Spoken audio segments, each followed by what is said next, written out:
What's going Wait, on? I'm sorry. I have to start again. I'm so sorry. Because I was laughing at the orgies for fun. I'm so sorry.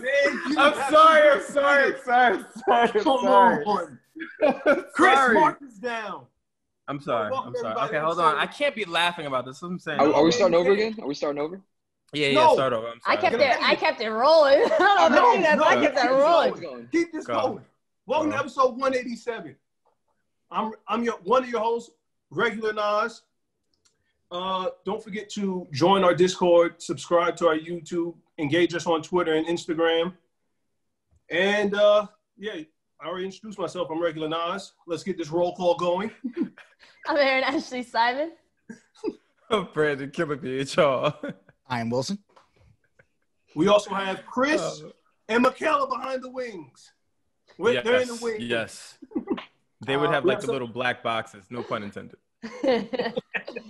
Yo, I can't stand Nas with his intro. Yo, Nas may be the funniest introer ever. It's like, this is Regular Nas. Again. Again. Who does the again? Like this, like the audio comes out first. So you did this. No one saw that you did this. And now they won't. They won't. Yeah, now I'm doing the same on YouTube, thing. they'll get it. On YouTube, they'll get it. Yeah. But let's get into something real serious because this guy, Charlie, like I know him. Charles Barkley. Charles Barkley is out there spreading misinformation on his platform once again. All right, the mouth from Alabama, the mouth from the South, again, is spreading misinformation. So, Brandon, you want to roll the facts before we get into this? Well, I think there's a lot of misinformation going on right now, right, around Breonna's case. Obviously, everyone's angry at the ruling with those officers seemingly getting away with murder in cold blood. But then again, there's a lot of facts that are out there that are air quotes facts. And then there are a lot of things that, again, as we've done more research, we've obviously debunked, right? So let's go into a few of the things that are not facts, right? They're saying that Breonna Taylor was in fact caught up into this drug ring. And this was the case of a drug, something gone wrong. She had it coming per se, right? We know that that's not the case. That's been debunked, right? This girl didn't come from the street life. This girl was not some horrible criminal running a criminal organization. Mm-hmm. You know, she was a victim of circumstances, horrible circumstances, which led to her demise. That's one, right? Two is the arrest warrants. There was a lot of misinformation with the home. They said originally that there wasn't a warrant issue for her home, right? But then they said it was an issue for her. It was issued for, I believe, a significant other or something like that. And go ahead, you were about to say something. Oh yeah, no. I was gonna agree with you and say yeah. So then it went from that to, well, no, it was at her home, but the warrant was for her significant other. It had nothing to do with her. Yet somehow we're missing the point that she's still being targeted as this horrible person that was, selling paraphernalia. I don't understand it. I don't understand. Especially for someone like Charles Barkley, and even Michaela checked me earlier on the show. I was like, we don't really expect that from Charles Barkley. He's gotten a million things wrong in his public opinions. Like, he's very opinionated, right? But she's right? Meaning Michaela, like, he has a platform. He has a responsibility to get it right. He not only has a platform, via social media. He's on one of the biggest sports programs that comes on. We all tune into it, right? Like, so I think it's one of those things where at some point, especially him being who he is and his platform, we have to do our due diligence and put out the correct information on something so sensitive and serious at this point. Quick question. Maybe I didn't hear everything that Charles Barkley said, but what part of what he said was not true? Wait, that's where we're going to start with. Well, yeah. All right, so let's start off with some of the claims that we're going to make sure that we fact check it, right? There was a claim that she wasn't an EMT and she was terminated in 2017. This is actually partially false. It is false that she was, and this is from the US Today, fact checking.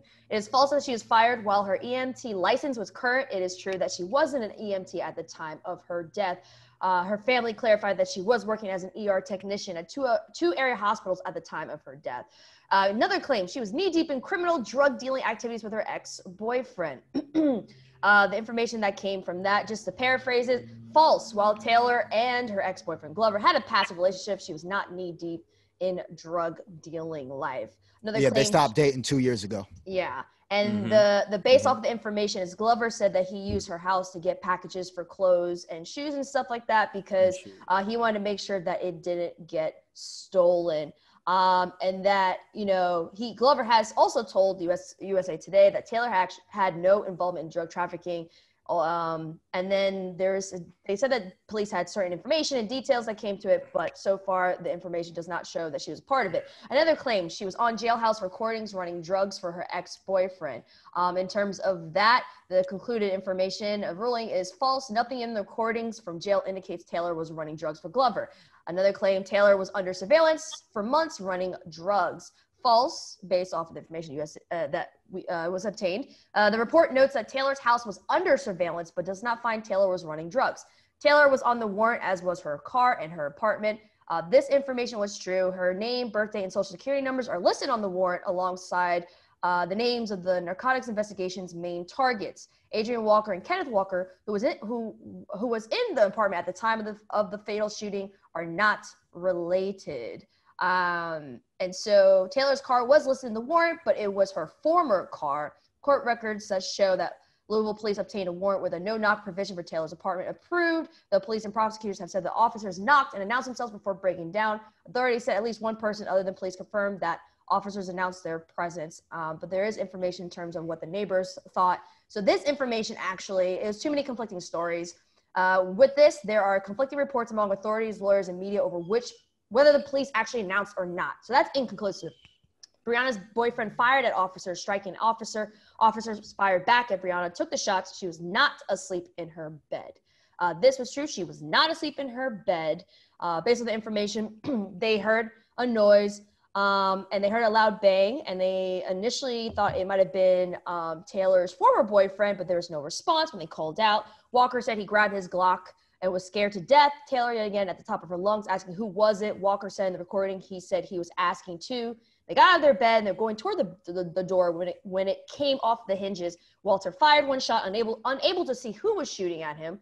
Then he told police. Police fired in response, striking Taylor 6 times. So basically that there's some information in this viral meme that was going around and information that's going out that is incorrect. And so part of going back to what you were saying, Wylson, the information pertaining to what Charles Barkley said was that, that basically like the boyfriend, he said something along the lines of like the boyfriend was involved. He said, well, from what I heard Charles Barkley say, he said that the boyfriend had shot first. Which technically is true, but also the boyfriend may not have known that was the cops. A cop, because allegedly the cops didn't announce themselves. That part was a fact. That's true.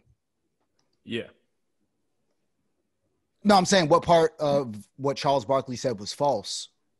I think this is what I have to say for Charles Barkley. I think what Charles Barkley said did not take into account other different variables. Because even he said that it's not the same as Ahmaud Arbery or George Floyd in a sense. Now, I think that there are similarities and there aren't. I think ultimately this case is very complex because Kentucky is a stand your ground state. So the boyfriend actually had every right to shoot.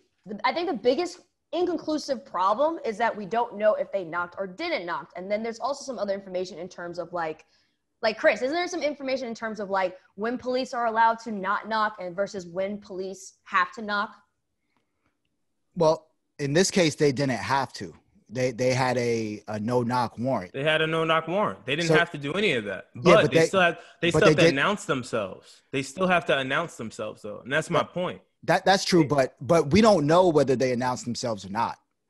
We don't know. Like that unfortunately, that's something that we don't know. What we do know is that allegedly they did not. Yeah. When they didn't have to.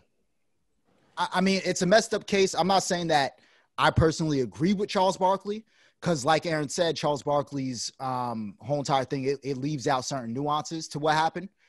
I would say the biggest issue in the whole entire thing is why did they even get that warrant in the first place? She had one package delivered back in, I think, January. she was shot and killed in March. What did the cops see in between January and March that still would have led them to believe that there was anything going on over that at that house? I understand that when you're building a case on somebody, you're grasping at straws. You're trying to get every little piece of detail or evidence that you can. But what were they chasing? Were they chasing weed? I mean, go nuts. Oh, I was going to say, I think when the police officers are building cases like that, right, when they do intense and detailed investigations, you're casting a wide net because, as we know, criminal organizations like to use, I'm not going to put anything in my name. I may use a girlfriend's aunt's cousin's boyfriend's name to as a stash house. Yeah. So I need to cast the widest net so that, yeah, I can always drop charges. I can always release people. But once that investigation, once I execute said warrant, I know I have police officer friends who, you know, when they go knocking on doors and it's a wide net, like a RICO investigation, they're hitting 6 spots in one night.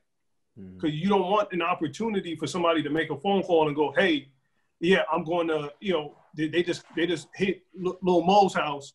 They coming to you next. All right, so I'm gonna flush everything, or I'm gonna give it to so and so. I'm gonna give it to Karen, and I'm gonna let Karen take it in her whip, and she's gonna drive off. So yeah, it's the whole situation is messed up. You know, the whole situation is messed up because I think her home, if I'm reading this correctly, the fact checking, her home was a soft target, which means it's a minimal threat to police officers, meaning she won't fire at the cops, or unless, you know, the assumption is she won't shoot at the cops, and if they knock and say, hey, it's a Louisville Police Department, she's going to open the door.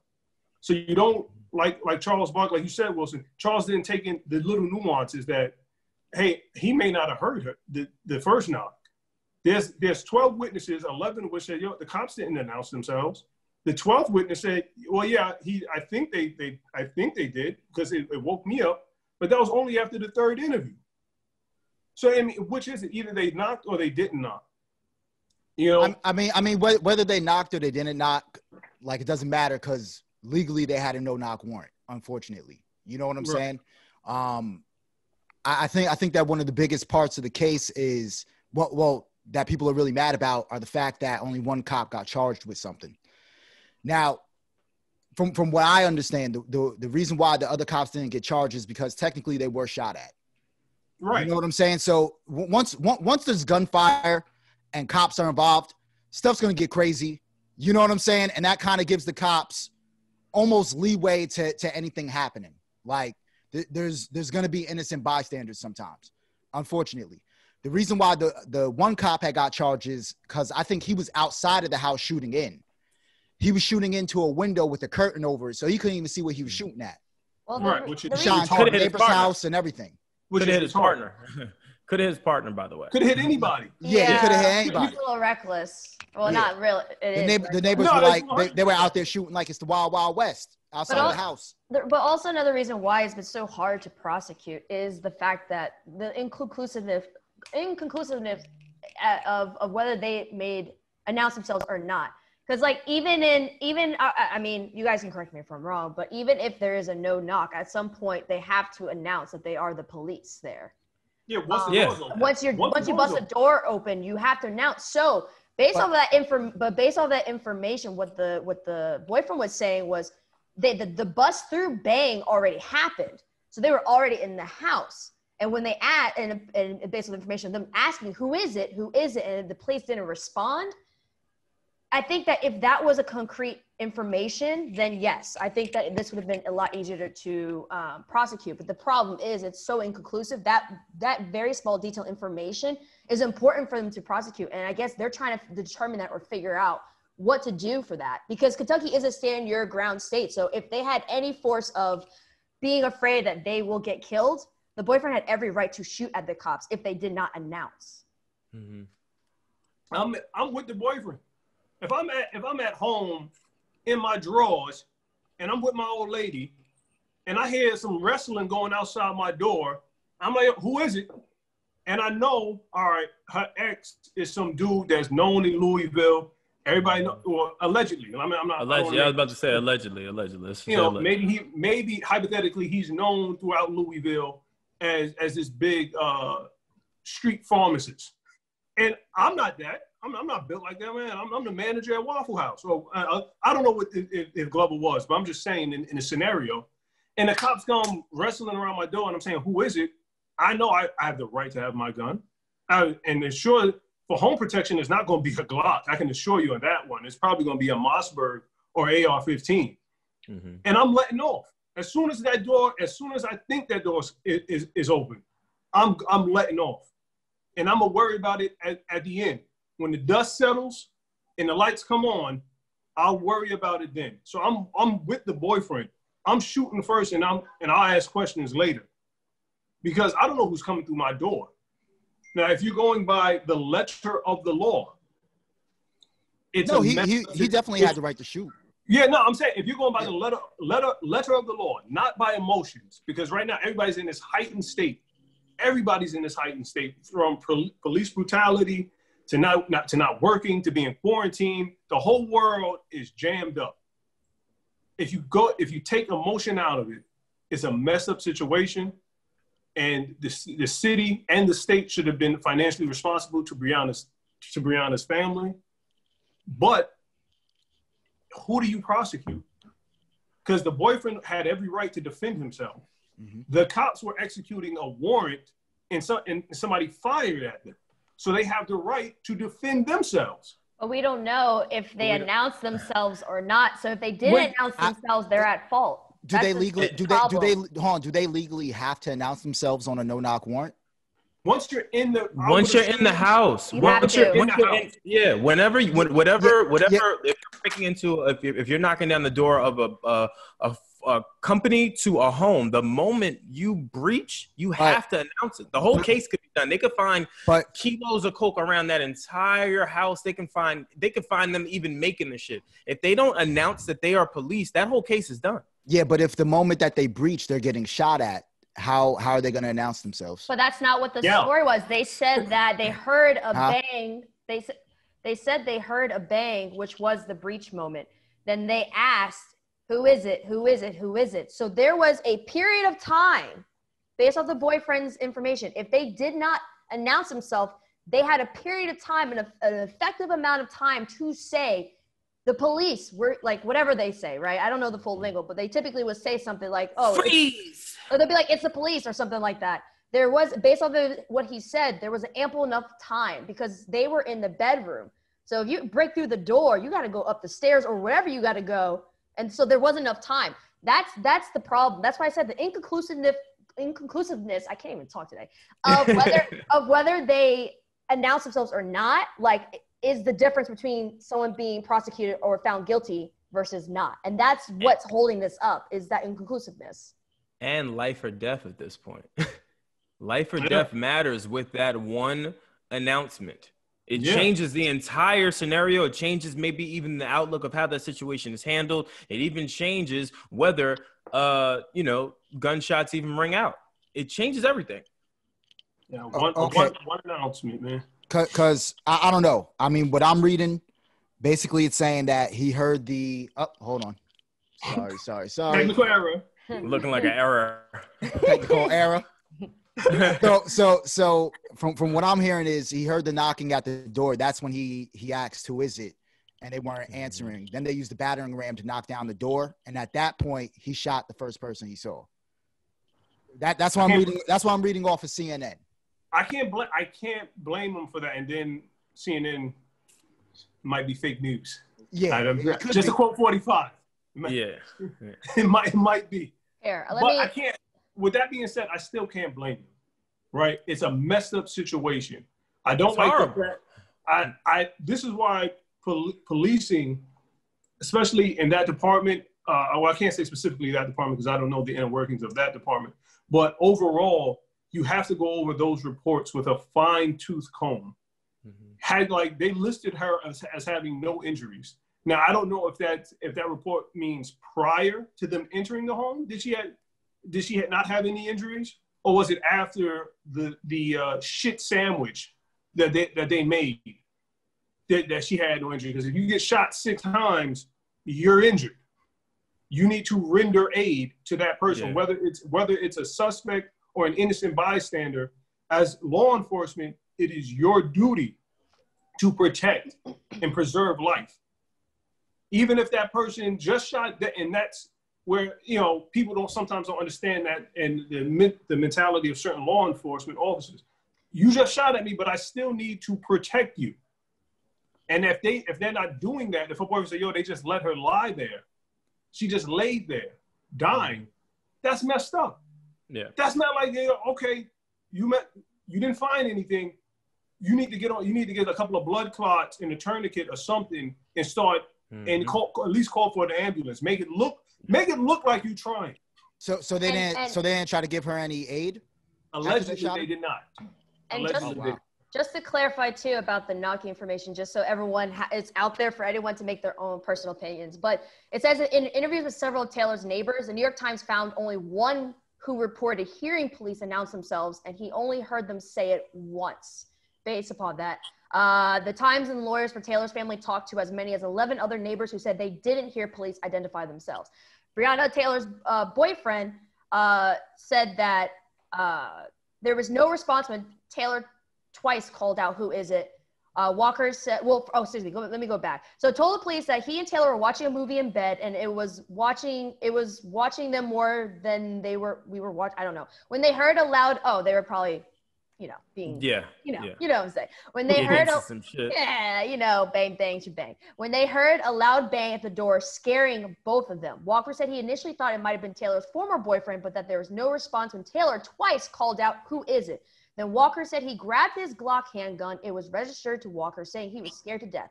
Taylor yelled again at the top of her lungs, asking who it was. Walker said in the recording, he said he was asking too. They got out of bed and were going toward the door when it, quote, came off its hinges. So the bang in terms of the door happened when they were in bed. And based off this report, they kept asking, who is it? So by that time, based on this information, it sounds like the police were already in the house. They were already in the house, and the couple walked to their bedroom door space. Yeah, man. Like, I see that again for me, it goes back to, and it's something that I feel like we talk about a lot, and we don't have all of the information, right? Like, we don't know what's faction, what's not, but I feel like it always goes back to training, right? If you have these people saying, "Hey, who is it?" I would like to think that coming out of the police academy or being trained and such, being able to announce yourself and being able to say, hey, like, without guns ringing off, like, you can't, I think that, again, it's just communication. Like, that could have been avoided. It just could have been, there has to be another way to go about some of these breaches and or some of these shootings that occur. There has to be another way. Like, you're telling me that this couple was in the bed doing whatever they were doing, hear a loud knock on the door, hear the door come off, or whatever the case may be, go in there still saying, hey, who is it? Let's say possibly the police were already in the home. Somehow gunfire is exchanged when, again, from what it's saying from the police report, only one time they were announced as police officers. Like, allegedly, right? Allegedly. Like, I don't know about you guys. Anyone were to break into my home, regardless of what, like, the first thing you're doing is reaching for something, or you're looking for something. Like, you don't know what's happening. Imagine if you're just sitting in your bed and your door just comes off the hinges, and you're upstanding. In New York, you better exit the home. Yeah, because you have to meet force with force. And if you go in New York, just so you know, so I've read, if someone enters your home and they don't have a gun, and you take your Mossberg out, well, in Brandon's case, he I don't think he's in New York, but I know he has an illegal sawed off somewhere with the serial number shaved down. Shaved down. If you take that out and you put that in somebody's chest, you will be charged with murder. Absolutely. Or at Absolutely. least manslaughter. Absolutely. These aren't we don't live in stand your ground states. That's what's so fuzzy about all of these things, is that a lot of these states where these shootings and slayings occur, a lot of the victims and just people in general in the situation, they have the right to bear arms and stand their ground in some of these situations. That's how a lot of them are able to get away with some of these shootings, right? Like a lot of this is these people being armed with knowledge and with lethal weapons to then be able to manipulate the law to where they can use the lethal weapons. It's just what it is. Sounds like an issue for the state senators. No. I mean, we're talking bigger level here. I'm saying just in the policing of it, like we have to start to look at how we're training police officers at this point, especially in this climate. There's too many cases, there's too many shootings that happen, that occur, that unfortunately lead to these disappointing rulings. Or some cops clearly being lazy and shooting at people instead of, and I'm not saying all, but there have been videos of clearly the person was running, could have gotten them, and instead pulled out a gun, which should have been the last resort. If your life was not threatened, you shouldn't have put out the gun. There's a million cases like that, literally, where there's that exact same scenario where this could have been avoided had you just pulled out a baton or maybe even a taser. I've heard that tasers don't always work. I've heard that they don't. All right, well, let's use it on you, Nas. Come on, let's go. Word. I would assume that should hurt. That's why. Listen. So I saw one case, somebody used a taser. Oh, yeah, perfect example. I'm glad you guys brought up tasers. In Atlanta, right, at the peak of the protesting,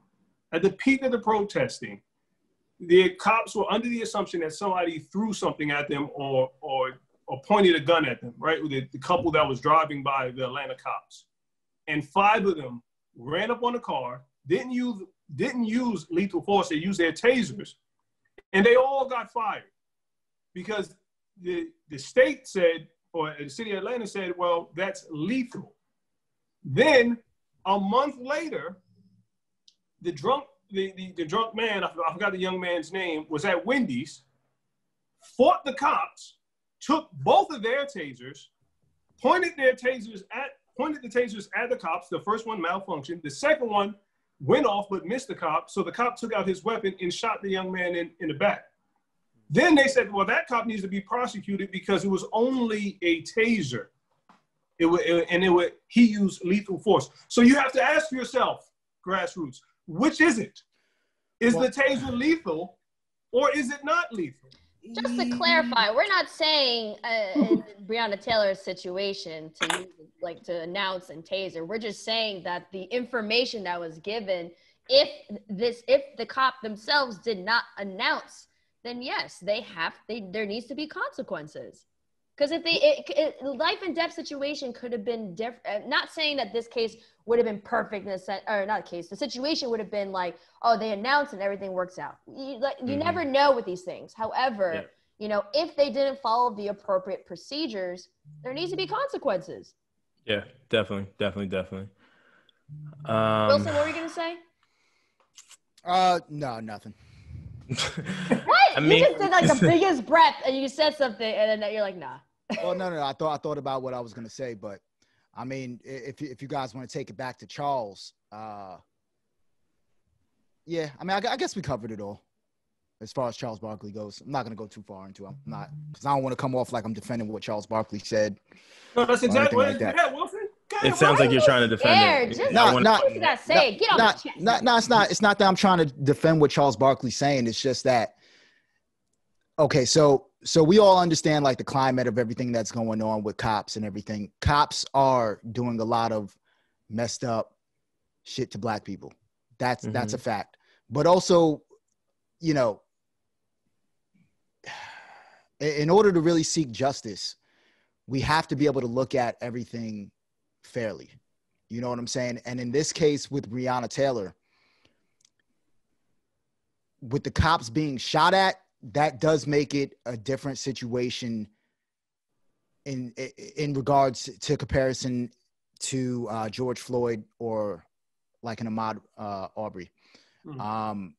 But what Charles Barkley said does leave out the points of injustice. Like that's it.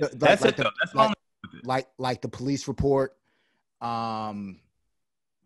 whether they announced themselves or whatever else. So, man, it's a slippery slope. I know when you run down it, because again, even for us, right? Like when we started to map out what this looked like, what this conversation looked like, there's so many variables, and there's so much misinformation out there that you're easily swayed, especially when it's coming from someone of a Charles Barkley that has he's a public figure, right? Like he's someone that reports out on a whole bunch of other things.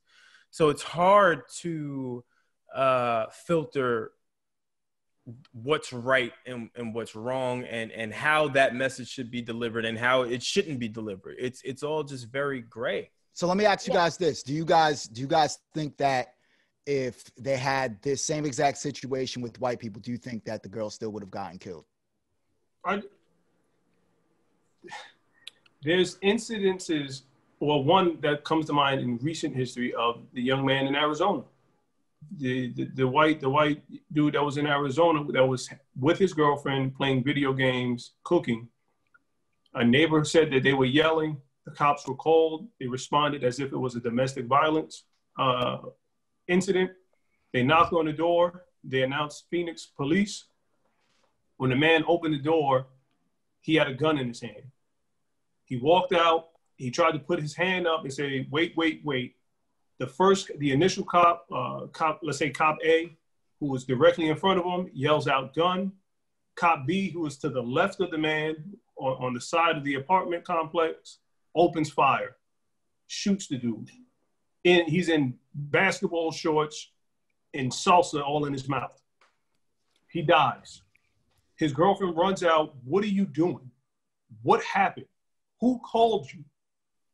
Cop A pulls her out, puts cuffs on her. You can find this video on the internet.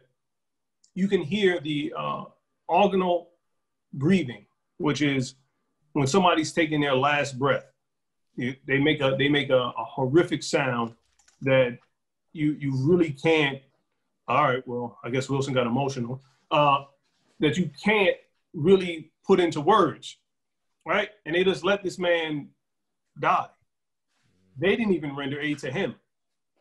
There are instances, policing overall, it goes back to what Brandon was saying about training, man, to be honest with you. It really does, because police officers are supposed to protect and render aid, even if the person is shooting at them, even if they're fighting them, him or her. Your job is to protect and render aid. You are supposed to, as police officers, be able, and it's hard to because everybody's human, check that emotional shit the best that you can and protect that person. And it's hard because it's human. The police officers are not robots. Everybody likes to think that they're not robots. They have fucked up haircuts, polyester pants, and ugly ass boots. Donuts. Don't forget the donut. The donut, yeah, the donuts are essential.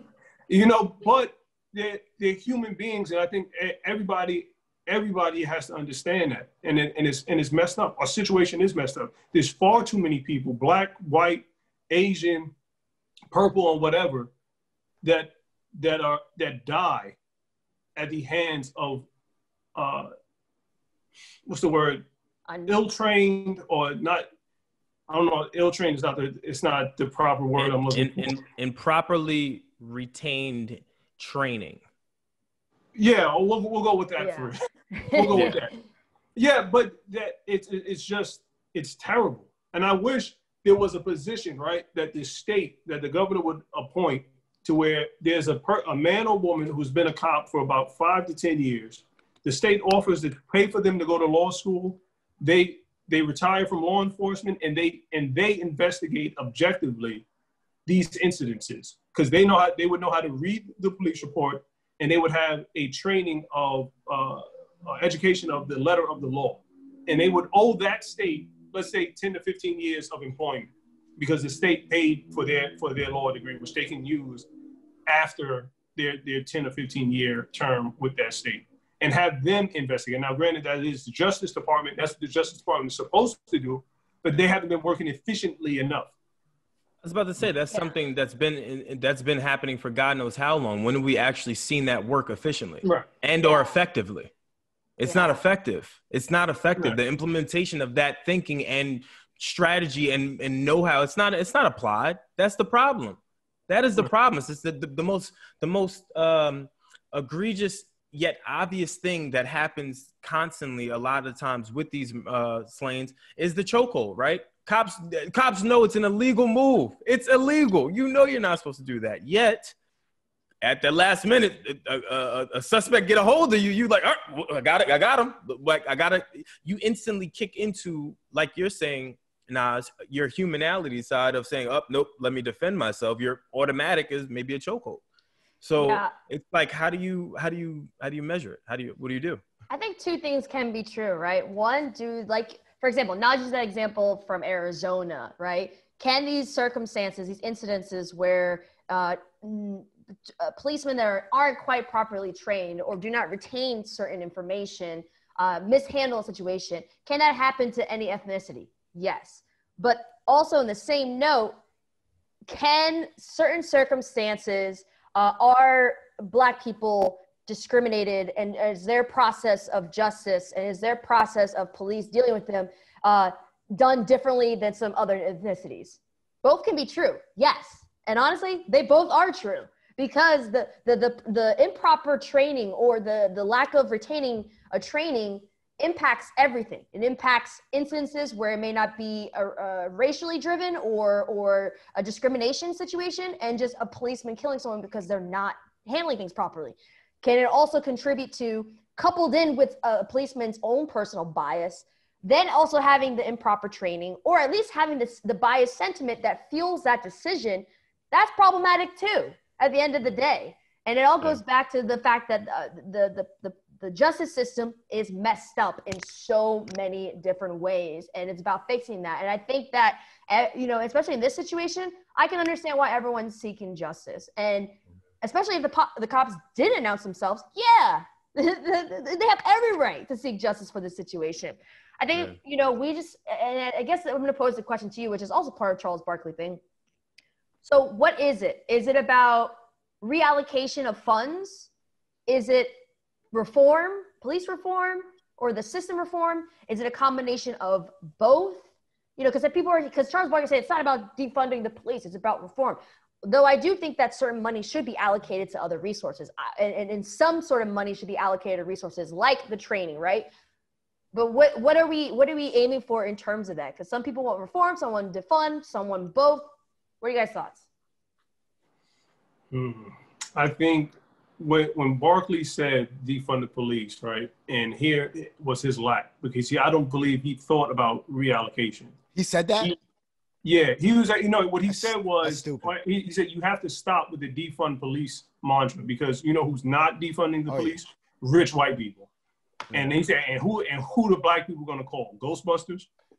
So in his head, defund the police is abolish the police. Abolish the police. Well, and it's actually more to what Erin is saying, and it's reallocation of funds away from police into social services, which I'm actually for. But it needs to start earlier. Let's get therapy for like America as a whole needs a therapy session. Yeah. Let's reallocate funds to domestic violence, whether women, men, LGBTQ plus community, whoever it is who needs that funding. If it is a non-violent, emotionally disturbed person, you don't need police officers there, but you would have to know that person's mental history, that mental history, because they may become violent. Are you going to send a social worker there? Because the social worker is only going to end up calling the people with the handcuffs and the guns who know how to de-escalate that situation with force. Yeah. So it's a total reevaluation of how we handle problems here in society. Like there really should be money towards public elementary and high school and junior high schools for therapy, because Lord knows that a lot of children, whether they're in public or private school, need therapy because they have to talk through a lot of things. So if you start at the root, because a lot of people just want to cut off the branch, but the tree is still there, so you need to get to that root and find out, well, as a society, how can we become better to where the police are only coming for the extreme circumstances, because people are not inviting cops to the barbecues to have a plate of food. They're usually invited to the barbecues because the music's too damn loud. I mean, nobody loves the police like they love firefighters. Firefighters have calendars. Everybody wants to be a fireman. The ladies wear some, whoever feels sexy, they put on the fire hat and they feel good. Mm-hmm. Nobody's doing that for cops unless you're a bad boy. I've seen a lot of sexy cops during Halloween. You're welcome, Wylson. That was an alley. Yeah, that was a good alley. So I guess another question I want to ask you. I mean, I feel like we're going to be on this topic for quite some time. You guys want to keep rolling? I'm down to keep rolling. Yeah, I mean, I that's what I sent to the chat. I wanted to talk about the Tory thing, but I feel like this is such a good free-flowing conversation of just a lot of the things that are happening now. So I'm with whatever. Yeah, of course. Okay, so let's go with the flow, man. Let's go. So with this conversation too, I do think there needs to be a greater conversation in terms of like technically celebrities and influencers, technically they don't have, okay, it's very complicated to explain this, but basically like technically they don't really have to have the responsibility of being aware of what they say, but at the same time, they do. And this is what I mean, right? When we talked about with Charles Barkley, like he has a big platform. If he's going to talk on certain things, he has to be informed about it to talk on it. The problem is technically there's really not a responsibility on influencers to have to be super informed about anything when they're talking. It's kind of like a moral responsibility, right? But it's people don't follow it. So where do we kind of like draw the line in terms of that? And is that something that like the accountability should be placed on these influencers who have big platforms? And understand that if you have a big platform, if you have a massive following, if you influence a lot of people, like you should be held accountable and responsible for being informed about what you're talking about. Where do we draw the line with that? I think it's hard to draw the line just because people put celebrities and influencers and people that have some sort of power on a different level than what they should. You know, it's the whole putting people on a higher pedestal than what they're supposed to be. And because of that, I feel like we put sometimes pressure on people that it's not even warranted. It's not even fair for them to even fight some of those battles, right? Like you can't expect, like a Jay-Z to go bail out every rapper that, catches a case just because he's done it for the past 3 people, right? Like we have to set real expectations for people that are in power, because while they have power and stature and they could use their celebrity to sway or fix or even push a narrative, we also have to think about their well-beings as well. Like, how is this affecting them? Maybe this is something that is a sensitive topic and or a trigger for them that they can't get into and they can't dive into simply because it's something that impacts them personally. So I think we have to factor that, right? Like I saw there was someone I was talking to and they said that they unfollowed one of their favorite bloggers because they didn't report out on anything BLM. Now realizing that, all right, maybe that they have a direct friend that was affected by it. Maybe talking about something like that affects them.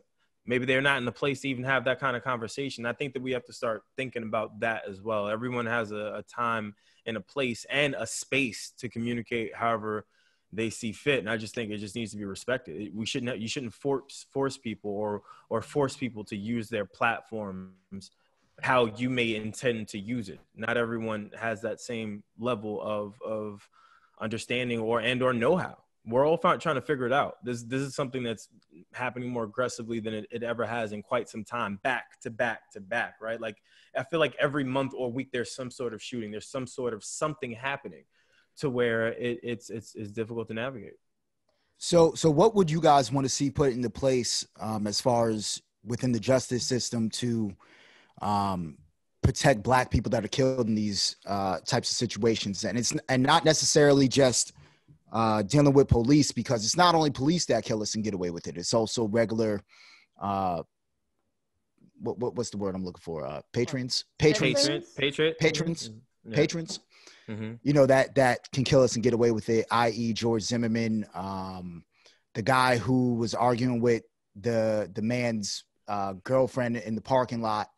The guy comes to defend his girlfriend, and dude pulls out a gun. Dude gets on his knees, and he still shoots him and gets away with it. Yeah, yeah. So what would you guys want to see put into place as far as the law goes to protect us? Well, one, I kind of want to answer going back to the influencer part and then answering that. So in terms of the influencer aspect, I do think that we can't place certain responsibilities on influencers, but influencers and those who have a notable stretch and reach, they need to hold themselves accountable, especially for serious topics. Like, there's no excuse, you know. You have to. I mean, unfortunately, there are shitty people and there are people who don't care about the power that they have. But anyone who has a following and those that they influence, like, you have to do a better job holding yourself accountable and understanding the impact that you can have, right? Like, even in terms of like, okay, if I'm going to speak on this, I'm going to make sure that I'm having information to give my opinion. So even if you disagree with me, you know, you at least will know that I took the time to look up the information and facts. I think that sometimes people don't do that. I think that some people may have an opinion, but they don't address like certain information. And there is a sense of responsibility that needs to be accountable. And especially if you're associated with a music label or agents or whatever, like, you have to also be responsible of your client too. You have to be responsible of that individual as well, to make sure that whatever, and especially when it comes to broadcast, that's another thing too with broadcast.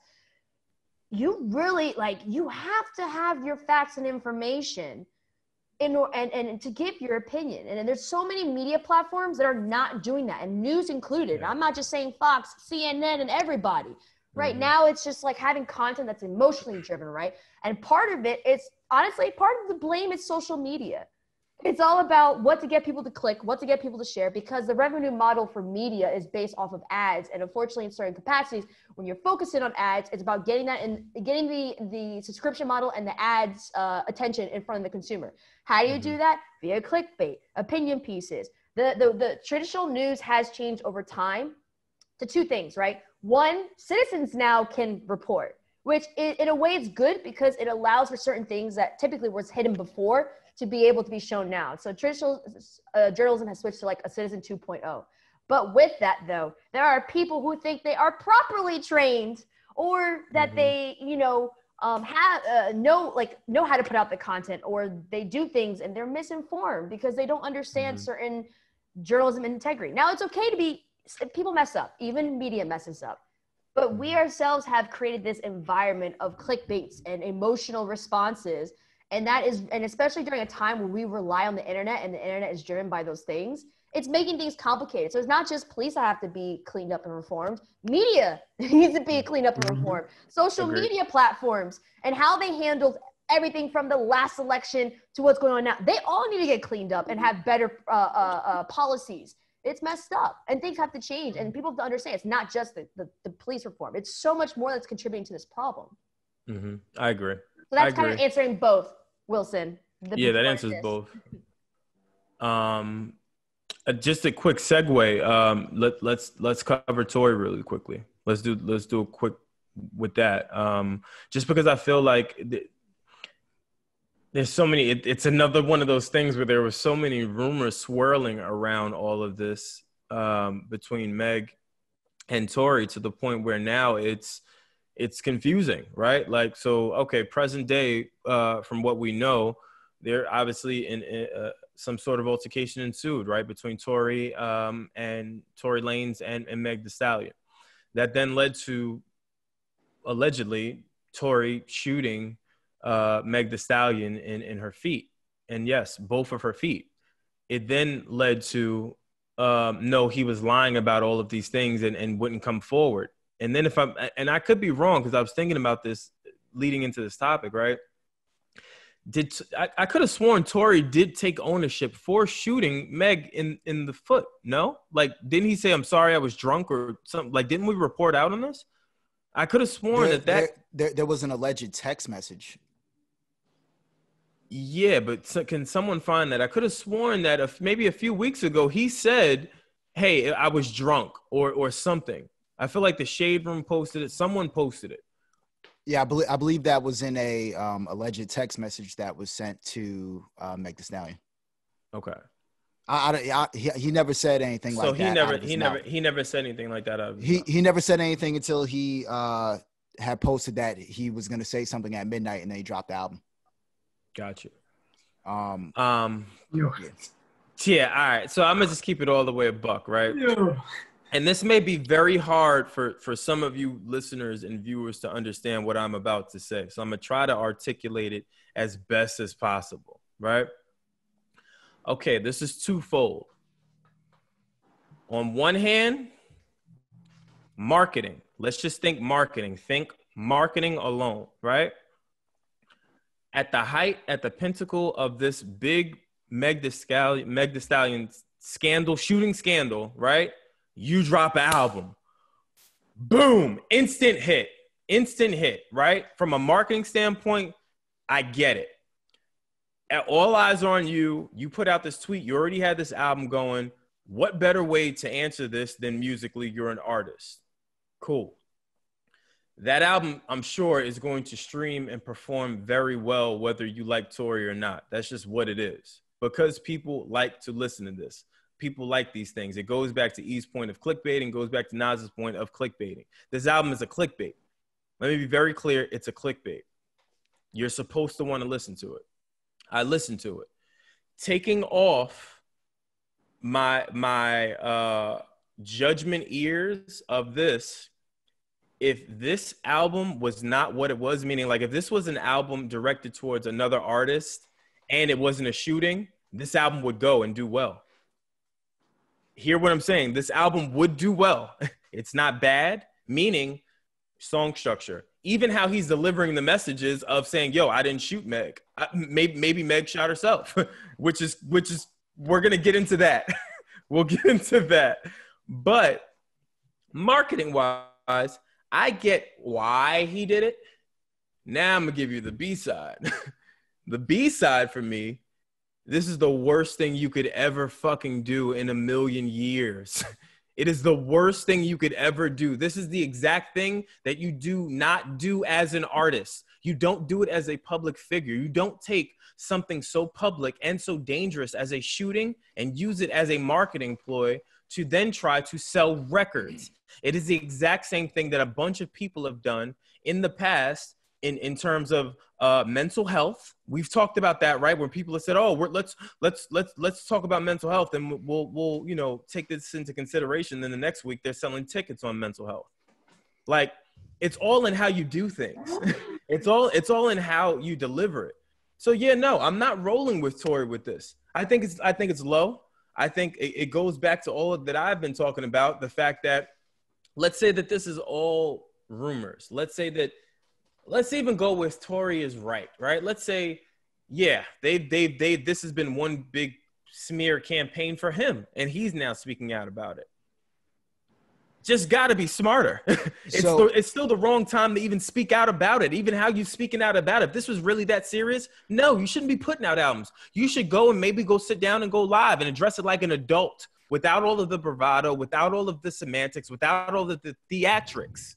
That's my thing. So I can't take this serious. How can I take this serious? My fault. So Tory had a line on the album that said, "Okay, so now I'm 5'3". They try to say that I'm a shorty. Money on me sidestepping. Yeah, but I'm 5'7". Money on me sidestepping. If I stand on my money, you can see my thighs in heaven. At that point, he became my client. So allow me to enter the courtroom. Allow me to enter the courtroom. First, I want to just drop a fact information. The LA Times did actually confirm that Lanez apologized to Megan Thee Stallion over text after the incident, claiming that he got, quote, too drunk after a night of partying. So the LA Times did confirm that. Doesn't mean he shot her. But again, the fact that you have to apologize. Allow me to step into the courtroom, please. Yes, please. Now, your client is 5'7". No. The LA Times article states that he apologized for her. It says about shooting. So about the shooting. Like he apologized and said, "Yo, I was drunk that night. That's what happened." Because I could have sworn I was bugging. I could have sworn that's what happened. Well, there's also a part on the album where he says, "I was slipping. You know, we shouldn't have been there." He kind of does also allude that possibly there was another shooter that came, but allow me to step into the courtroom. What if he didn't do it? What if he didn't do it and the world thinks that he shot this woman? Is he not allowed to state his side in whatever way he feels fit? He is. I'm saying strategically, it wasn't smart for him to put out an album. It wasn't smart for him to bar up Meg Thee Stallion. Now, this man was arrested by the police, correct? I think he was detained. I don't think he was. Okay, he was detained. Because he wasn't charged. He was just detained, I believe. Well, anyhow you put it, he was let go. Wait, no. You can't say anyhow you put it. You have to, by law, there are different terms for different things. So well, he's not under arrest right now. And according to him on his album, he wouldn't talk about a case that isn't closed. So what I'm assuming is that there may be a lack of evidence. There could be. But this leads to a bigger issue. Did Meg Thee Stallion do a disservice to her, not only herself, but women in general? If she knew that, if Tory Lanez shot her, why didn't she go to the police? Aside from her stupid, I'm sorry, I'm gonna say stupid.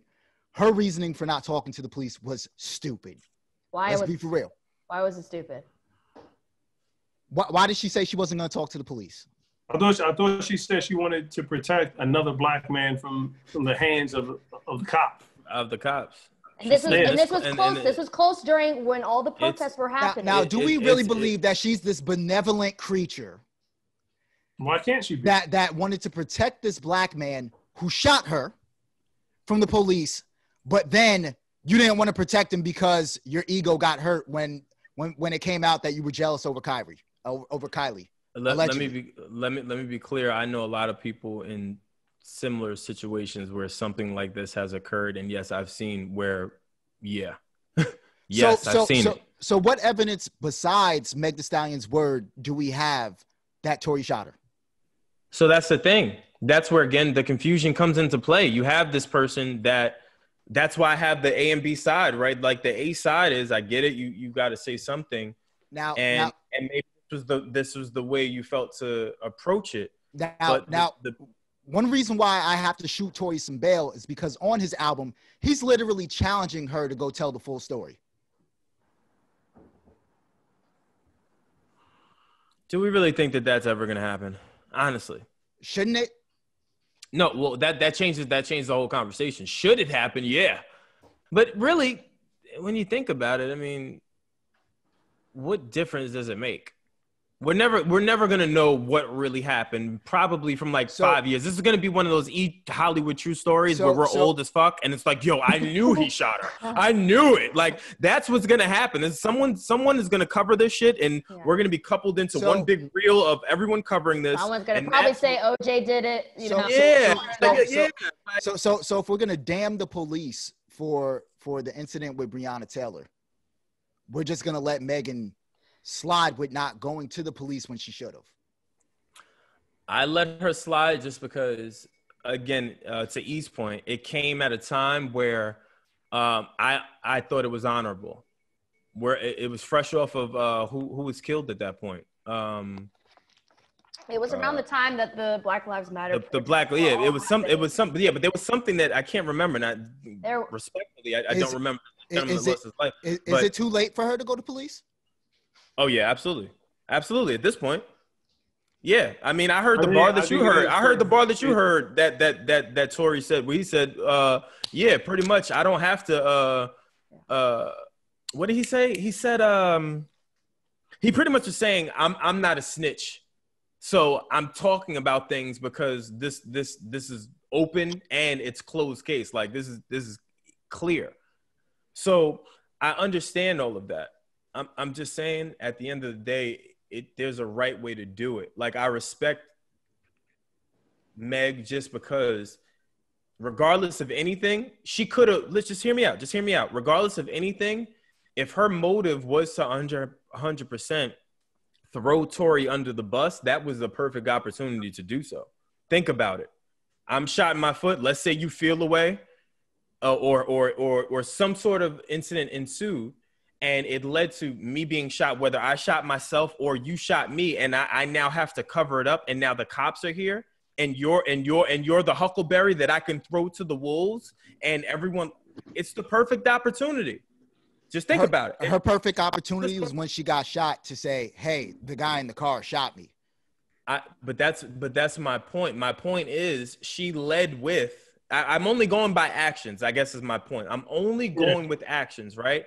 If I'm going off of actions, she had the perfect opportunity to make this an open and closed case by saying, hey, Tory Lanez shot me, arrest him, get him out of here. He is the most dangerous person I've ever dealt with in my life. No one would ever, ever, ever listen to Tory Lanez ever again in life, just simply because of the fact everyone at this point loves Meg Thee Stallion. That is a fact, right? Hold on. Let me just finish. Right now, given that opportunity to do that, and she does not. For me, I gotta give her credit, regardless of how you view that. But just where I come from, and just knowing what that all leads to, and her saying, "Hey, yo, no, I don't know who shot me." Like I gotta respect that. Now. Hold on, this is my last part because I'm about to hit y'all with a banger, yo. You want to defend your client, so I'm just saying. Now, I'm about to hit y'all with a banger. If we look at Tory's actions,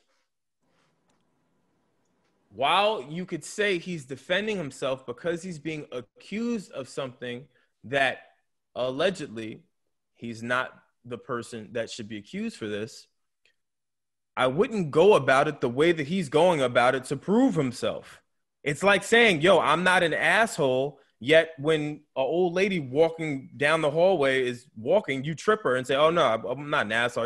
I just did it. Like, that doesn't make me an asshole. It does make you an asshole. You putting out an album, rapping about all of this and doing this, it doesn't make me, at least me as a person, it doesn't make me take this situation serious. It makes me look at this like you're trying to sell records. You're trying to do something else. Okay. I'm just telling you how it looks. Okay. Listen, I moonlight as a psychologist, okay? Oh my God. Now, how could we sit here and believe, and Brandon, you're about to agree with me.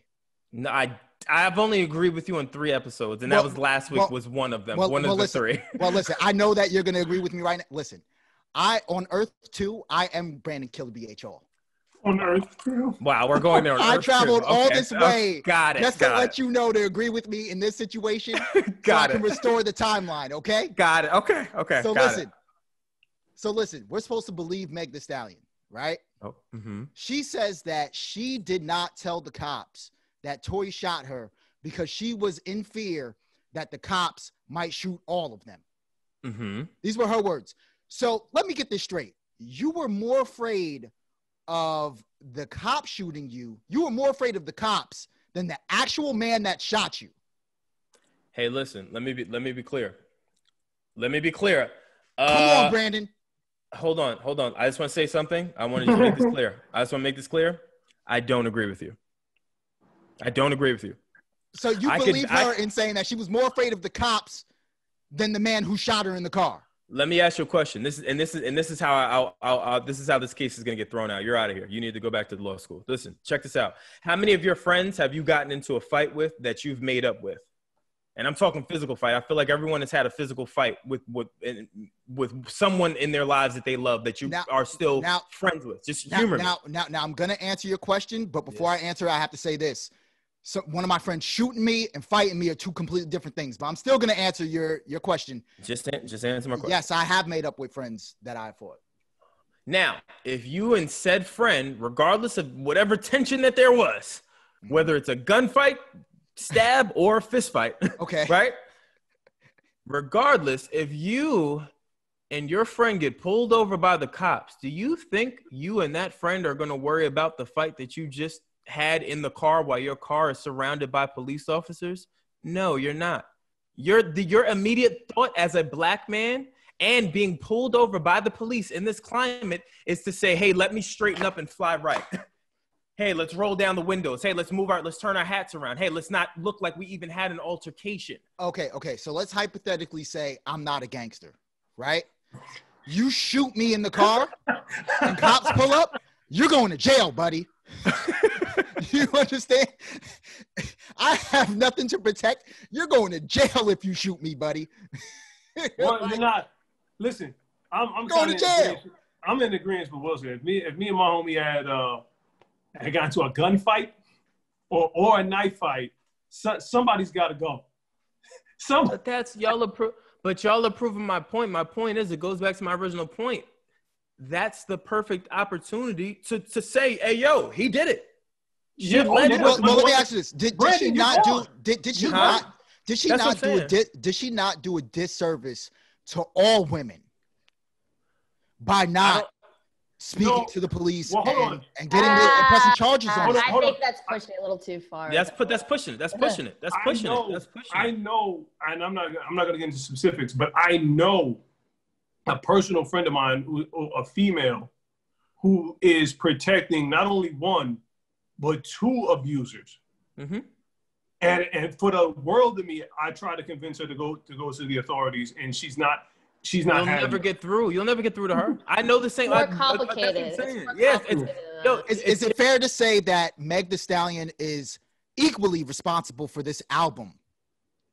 No. How is she not equally responsible? He shouldn't be responsible for the album. He should have never been free to release it. What are you talking about? Hold on, he should have never been free to release it. And hold on, I see where you're going. He should have never been able to even allude towards any album. To allude towards reasonable doubt. He should have never had those two things. I get what you're saying. What you're saying is, now I'm going back to Earth 2. I've done my job. Hold on. Wait. I would disagree with you because yes, can she be half responsible in the situation? Yes, we don't know the full information, but you can't blame her for a project that he specifically went out his way, got producers, got writers, or probably didn't get writers, but you know what I'm saying, getting people to help make it, to get maybe change songs. There was no gun held to his head. I'm sorry. You can't put the responsibility on her for the project. Maybe you can for the I can because he was free to do it. I get what he's saying. It's like if somebody rapes you and then you don't go to the cops and you know who the rapist is and then they rape somebody else, you're at fault too. Yeah, I get what he's saying. What he's saying is had Meg in that instance when the altercation ensues and the cops come, had she said, hey, look, Tory shot me. Tory never records that album. Tory never has a chance to lay those vocals. Tory never has a chance to release that project. But I disagree because I think he has a choice. He has a choice. And that's what I'm saying. Well, of course he's going to pick to save his career. If he did do it. He didn't. He's attempting to right now. He's attempting to. Yeah. And again, I want to say too, this isn't the Tory hate pod, right? Like, but we do have a responsibility to call people out, right? Wait, hold on. Let me ask you guys this. Let me say something first. If a cop shot her, should she have gone to the police or spoke to the police and said that a cop shot her? That's a stupid question. Wait, hold on. Wait, Wylson, before you jump around, though, I feel like we're jumping all over the place because we first started with, obviously, the case itself and the information, right? Then putting the blame onto the project. The project, it was, like we said, it was something that he shouldn't probably have done. I want to, in terms of what you were saying, in terms of, like, her being responsible, right?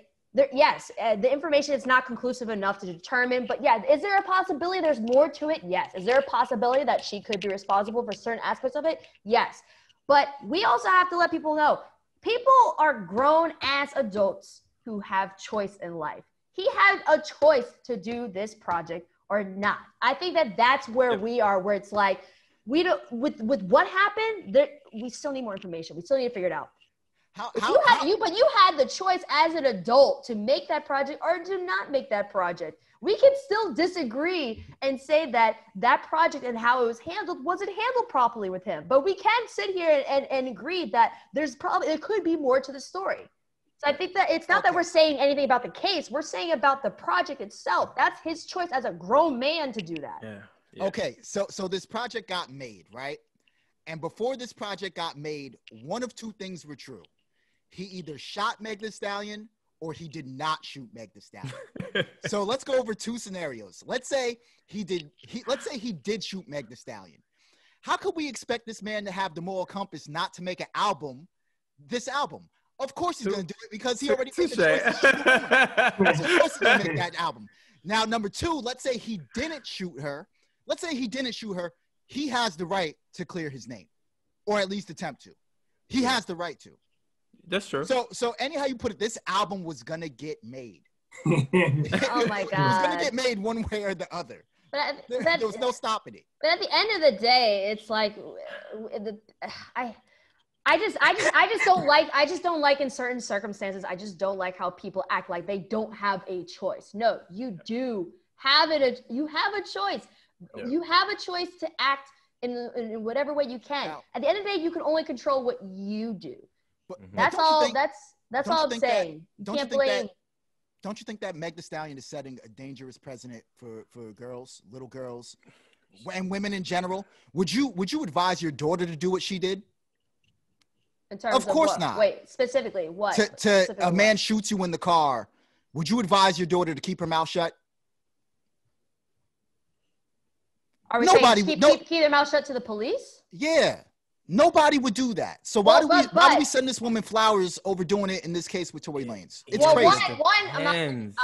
And then get mad at Tory Lanez for making an album about how he didn't do it. No, hold on. Because one, I'm not sending flowers in terms of her not saying anything. One, each circumstance. Not you specifically. I'm talking about the world. Each circumstance is different, right? That's why you have to look at it case by case. Because, like, for example, if we're looking at someone who is dealing with an abuser, we ourselves can say, oh, just leave. But we all know at the end of the day, it's not that simple. Nope. We also have people say, do everything that the cops tell you to do. And we see instances where they did that, whether it was black or white or whatever, and did that and still got killed. So we can't sit here and act like this is a black and white situation because at the end of the day, we don't have enough information.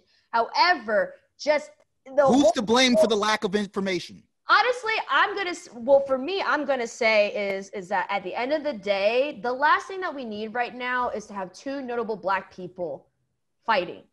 Like, it doesn't help. I think at the end of the day, we as a community need to do better with this and better. Because look, they'll publicize this, but they won't publicize any of the other good stuff that other black celebrities are doing right now. Like 21 Savage, I don't know if you guys have been paying attention, but 21 Savage has been doing like charitable initiatives and stuff like that. No one talks about that. They all want to talk about the Meg and Tory story. I think at the end of the day, like, we just have to do better as a community to not have this confrontation and fighting, whether it's Charlamagne and Joe with their not fighting, but with their own quarrel, whatever you want to call it, their own feelings, sentiments. Whether it's Meg and Tory, whatever. Right now is not a time for us as black people to be fighting with each other. That's my feeling. I think that shit needs to be handled. Whoever did what wrong, this and that needs to be handled. People need to be better respected. Yes, I'm talking with my hands. That's how you know. Yeah, that's how you know. You listen. That's how you know you mean it. When it's like when you get this back. Yeah, it's a New Yorker. It's a New Yorker. But at the end of the day, I just think that, like, all in all, whether Tory is guilty or not, I think some of us agree that he didn't handle things properly. Some of us say that Meg didn't. And some of us think that the whole situation is pretty fucked up. But at the end of the day, like, it does not help us. And it does not help any of our causes, especially now, if notable celebrity black people are fighting over whatever. Shots, ownership, or it's not the time for that. And I don't know. I just had a rude awakening where it's like, enough is enough. Like, we need to focus on coming together, supporting each other, holding each other accountable though. But not like, stuff is just too messy. Like, this got to stop. I don't know. Now, 2020 needs to make people realize this. Yeah. Now, I just want to say this in closing. It's going to be hard for us as a people to condemn the police if we also at the same time celebrate and glorify not cooperating with them? It's going to be tough. I wouldn't say everyone is glorifying or celebrating. Yeah, I wouldn't say. It's not that. We do the whole no snitching thing. No, we're not saying that. We're just saying case by case, different situations can be more complex. That's all I'm saying.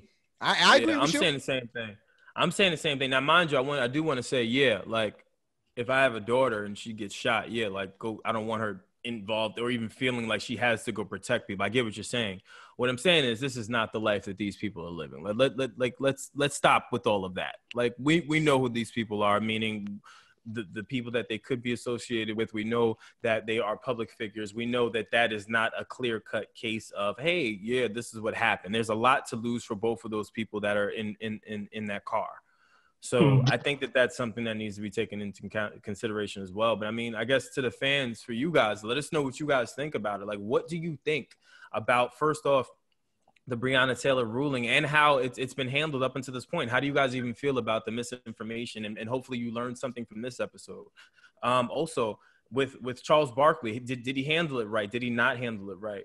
And then obviously with Tory Lanez and Meg, this story seems to unravel more and more, this blooming onion, right? Like, when do we get to the seed? When do we really find out, if ever, what really happened in this car? And how do you guys feel about it? What do you think really happened? Like, I mean, I would love to hear what you guys think about it. Also, want to thank everyone for tuning in this week. As to Naz's point, subscribe. Be sure to hit the notification button for a Grassroots Podcast on YouTube, Twitter, Instagram, Facebook. It's everywhere. Also, Discord.